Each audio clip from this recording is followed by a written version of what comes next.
আপনি যদি অধ্যাদেশ না বুঝেন, অ্যাটলিস্ট নিজের পশ্চাৎদেশটা বুঝেন, ওইটা জায়গায় থাকবে না। এটা ছোট একটা ক্লিপ দেখব। রেজাউল হক রনি, জবানের সম্পাদক। ২৪-এর পরবর্তীতে প্রথম শুনলাম তার মুখে যে পলিটিক্স এটা একটা ফিলান্থ্রপি, অনেকটা চ্যারিটি। আপনার যদি সেই সামর্থ্য না থাকে, আপনি পলিটিক্সে আসার দরকার নেই। অর্থাৎ পলিটিক্স করতে গেলে আপনাকে ডেডিকেটেড হতে হবে, আপনাকে নিঃস্বার্থ হতে হবে, এরকম কিছু বয়ান দিয়ে গেছিলেন, এরকম কিছু ফিলোসফি তিনি দিয়েছিলেন। এবং তখন তাকে মনে হয়েছে যে ২৪-এর পরে খুবই প্রাসঙ্গিক একটা মানুষ।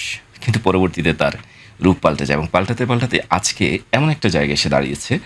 সেই ক্লিপটা দেখে বাকি অংশে তারপর বলছি। অধ্যাদেশকে আইনে রূপান্তর করলে জবাব দিতে নিশ্চিত হয়?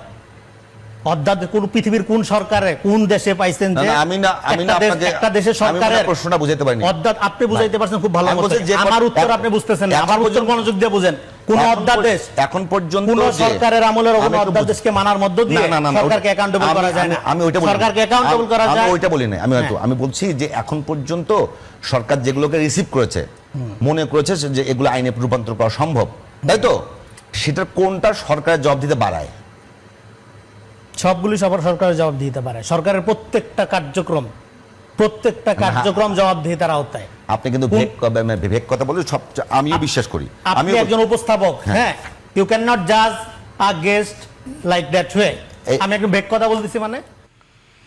সো এই যে বারবার অধ্যাদেশ করছে, জনগণের রায়, জনগণের অভিপ্রায়, সেই গণভোটের মাধ্যমে সেটা অধ্যাদেশকে আপনার আইন করার যে বাধ্যবাধকতা, সেটাই তো গণভোট। এবং সেই গণভোটের মধ্য দিয়ে জনগণ তার অভিপ্রায়ের কথা জানিয়েছে, তার ইচ্ছের কথা জানিয়েছে। এখন আপনি বিভিন্ন ক্লজ দেখিয়ে এটা অধ্যাদেশ, এটাকে এই করা যাবে না, এটা রিভিউ করতে হবে, হ্যান করতে হবে, ত্যান করতে হবে, যত সব আজগুবি কথাবার্তা। রিভিউ তো করা হয়েছে। ডক্টর মোহাম্মদ ইউনূসের চেয়ে তাদের এই নির্বাচিত সরকারের প্যানেল খুব বেশি ইন্টেলেকচুয়াল, তারা এটা বোঝাতে যাচ্ছে একটা সেক্টরও ঠিকমতো কাজ করছে না। সো আমরা যেটা বলছিলাম, হ্যাঁ, যে একটা সেক্টর ঠিকভাবে কাজ করছে না, কিন্তু তারা দাবি করছে যেটা তারা রিভিউ করবে, তাদের সেই সামর্থ্য আছে, ক্যাপাসিটি আছে, তাদের সেই ইন্টেলেকচুয়ালিটি আছে যে এটা তারা আবার রিভিউ করবে, এটাকে সংশোধন করবে, এটাকে এই করবে, সেই করবে। কোনো ক্যাপাসিটি নেই। তারা এগুলো কিছুই বোঝে না। তারা বুঝে কীভাবে স্বৈরশাসক হয়ে উঠতে হয়।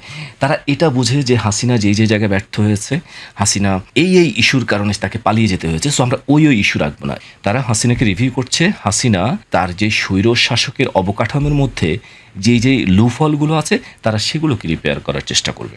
আপনি দেখুন, তারা এখন টানেল বানিয়েছে।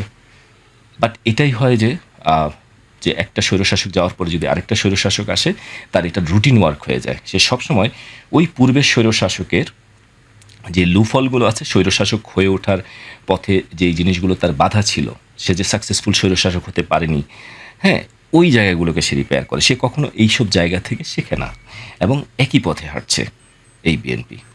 সো রেজাউল করিম রনির কথা বলি, এই যে সে অধ্যাদেশ করছে, এই ২৪-এর ছেলেপেলেগুলোর চেহারা ভুলে গেছে, তাদের আপরাইজিং ভুলে গেছে এবং এই ছেলেগুলোর ক্যাপাসিটিও তারা ভুলে গেছে। আপনি অধ্যাদেশ করছেন। আপনি যদি অধ্যাদেশ না বুঝেন, অ্যাটলিস্ট নিজের পশ্চাৎদেশটা বুঝেন, ওইটা জায়গায় থাকবে না। এটা সাধারণ মানুষের দেশ, এটা আপনার ব্যক্তিগত অভিপ্রায়ের দেশ না। আপনি যা ইচ্ছা তাই করবেন এবং দেখেছেন যা ইচ্ছা তাই করার ফলাফল। সো অধ্যাদেশ নয়, নিজের পশ্চাৎদেশটার দিকে খেয়াল রাখবেন।